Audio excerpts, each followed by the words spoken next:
Morning, everybody.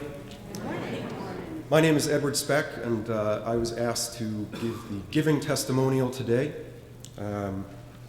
It is very difficult for me to say what FRSUU means to me and to my family, but that is the exercise, and somehow I agreed to do it. I am from across the river in Amesbury. Newburyport, to me, growing up, I experienced just as Merrimack Street between Spofford and State, the blurred imagery framed by the minivan window on our way to church every Sunday. Church was a place of slightly elevated dress, elevated architecture, elevated thought. It was a weekly dress-up.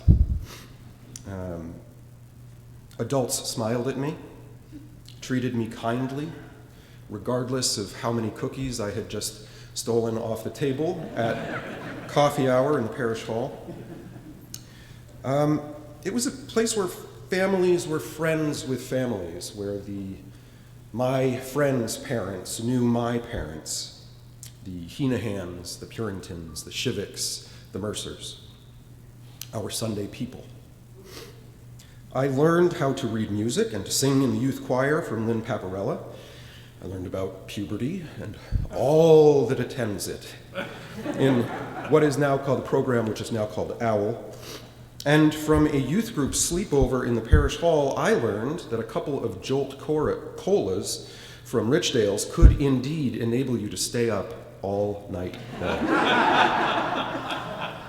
But repentance is sure to follow. Beyond that, it was difficult for me to describe, growing up, what I learned here at FRSUU. When there is no dogma, when there is no central church, no set of prescribed answers, how do you explain your church to others, particularly your church-skeptical punk rock friends?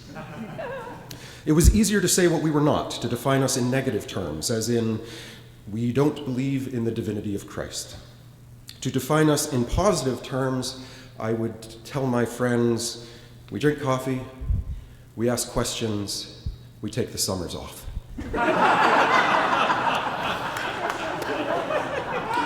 That seemed to satisfy them.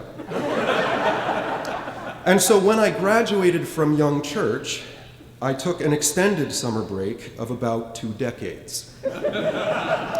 I was old enough then to stay home, to sleep in, to listen to Nirvana while my parents and my younger brother made their trip over to Newburyport, at least the part of it between Merrimack Street between Spofford and State. And no one remonstrated. No one made me feel guilty for only coming to church on Easter and at candlelight, for being a holiday Unitarian. I, in the forgivable narcissism of the teen years, did feel some guilt, as if my church needed me, and not the other way around. But my church, if it said anything at all, said, "Don't worry, Teddy. Enjoy your summer. I'll be here when you need me." And then, one day, a long time later, I did need my church. When the answers and assumptions I'd been operating under failed me, when my mistakes humbled me, when the world disappointed me, when the greed and hatred and xenophobia and racism in my country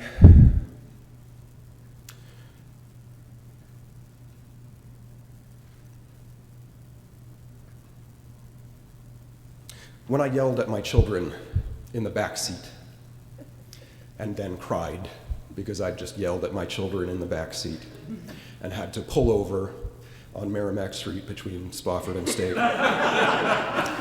because I was too overwhelmed to drive, I came back to church. And I left my extraordinary children downstairs with Mara. And I came upstairs with my wonderful wife, Kaylin, and I sat and I listened to Reverend Rebecca, and Sunday by Sunday I have seen or remembered what it is that I learned growing up here in FRSUU: to value questions above answers, democratic conversations above authoritative dictate, diversity over homogeneity, wonder over surety. And I'm here this morning not only because I want my children to learn these values as I did, but because I need to sit with these values weekly with you. And to believe that our world can be healed. To love and to feel love. The love that goes into pain. Last week, while Reverend Rebecca was speaking so beautifully about love, I experienced a kind of reverie, drifting in the joy and wonder resulting from her exercise in expressing the ineffable, her poetry. Love, the goddess that holds us together, love, the doctrine of this church, is ultimately ineffable. And it is understandably difficult, therefore, to explain, particularly to your church-skeptical, formerly punk rock friends, who we are as a congregation and what we do. Perhaps it is easier to define every faith in negative terms, like we are those who do not eat fish on Fridays, or only fish. Sorry, Mom. Or we are those who do not work on Saturdays, or we are those who do not believe in the divinity of Christ. But negative terms, by definition, are terms of exclusion, defining each as separate and against all others. And last week, in my reverie in this sacred space with you all, I felt so deeply our dedication to inclusion and our definition as inclusive, not holding apart, but inviting in.